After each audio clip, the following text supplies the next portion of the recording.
Last year, the SAS announced that any ex-members of the SAS that write books about the Force are not welcome at their parties and their functions.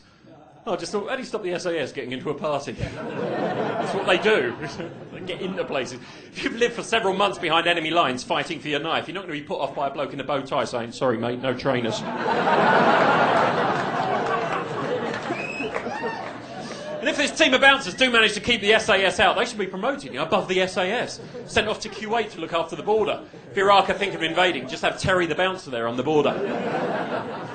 Looking across the wire at the Iraqi army. You ain't coming in. Don't care if you have got a fucking tank, mate. You ain't coming in. Can't you read? It says smart casual. You lot are in camouflage. So the whole Iraqi army would have to leave. Oh, fuck. Come back a week later in chinos.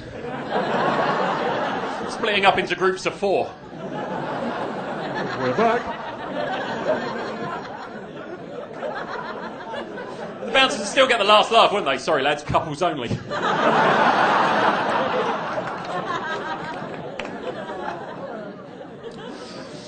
Last year we had the murder of Versace, who was shot, gunned down in the street, murdered, and apparently they're having trouble selling his house in America. They can't sell Versace's house, and the reason they can't sell it is because they think it's going to be haunted by the ghost of Versace.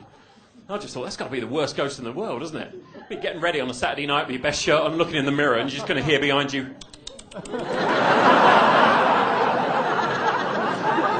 I don't think so.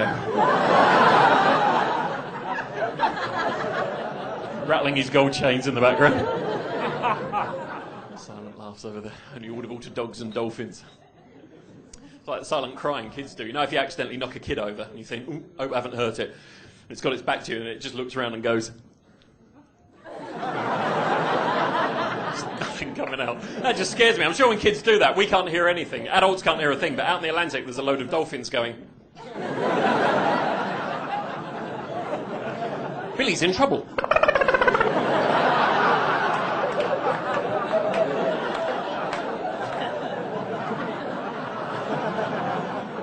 Essex isn't a county, it's like a big open prison. It's that full of villains. So I went back a couple of years ago to take my driving test. I thought I'd go back to familiar street and make the test easier. We're coming towards the end of the test. We're coming down the high street at regulation 28 miles an hour. And the examiner said, right, Mr. Smith, we're going to do the emergency stop. When I tap my highway code on the dashboard, I'd like you to pull up outside the bank, keep the motor running, put this stocking on your head. You slag. I read recently Einstein was a dyslexic. And I thought, well, that's interesting. You know, this great man with this disability. And I thought, well, it's hardly news, is it really? If you see those old black and white photographs of Einstein, you know, with all the hair, like he's just had an idea. With that blackboard behind him, what was all that bollocks he used to write? E equals MC squared, or Albert, as he thought he was writing. Poor man.